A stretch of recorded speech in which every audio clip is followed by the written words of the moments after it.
Coming up next, we have Emma Park with Infrastructures, Austerity, and the Devaluation of Expert Work in Colonial and Postcolonial Kenya.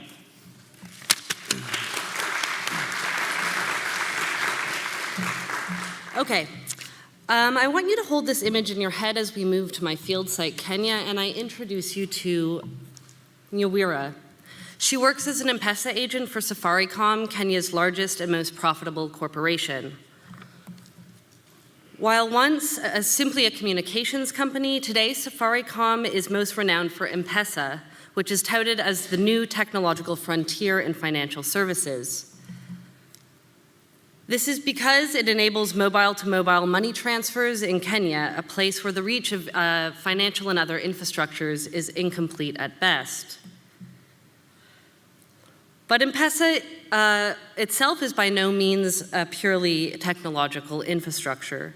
It relies on people like Nyawira, whose work is that of both systems maintainer and knowledge worker. Nyawira's work involves myriad things, including signing up new users, collecting their ID and mobile numbers, explaining how the system works, mitigating the infrastructure, mitigating and helping fix the infrastructure in context of breakdown, as well as recording every transaction that takes place at her shop. And yet, despite the central role that Nyawira plays in making the network hang together, as it were, she is not recognized as a knowledge worker or as an expert. Instead, systems builders refer to people like Nyawira as human ATMs.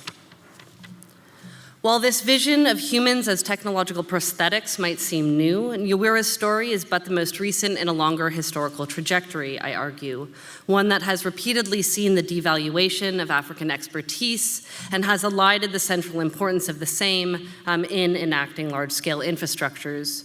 Unique material conditions in tandem with durable policies of austerity have demanded this. Under these conditions, African experts based in Kenya have been responsible not only for mobilizing their cultural and linguistic expertise, but their labor and their bodies, their skill and their acumen have been mobilized to close the gap between the developmentalist ambitions of the state and these material realities. So my current work tracks both the importance of this work, of this expert labor, and the processes of devaluation by exploring three infrastructures in the making: roads in the interwar period, radio broadcasting in the post-war period, and M-Pesa, this digital financial service, in the present. I argue that these continuities in devaluing the central importance of African technological contributions, right, these continuities that connect the 19th century to the present, signal the durability of representational practices that situate Africa as a place outside of histories of technology, of Africa as a place without technological expertise.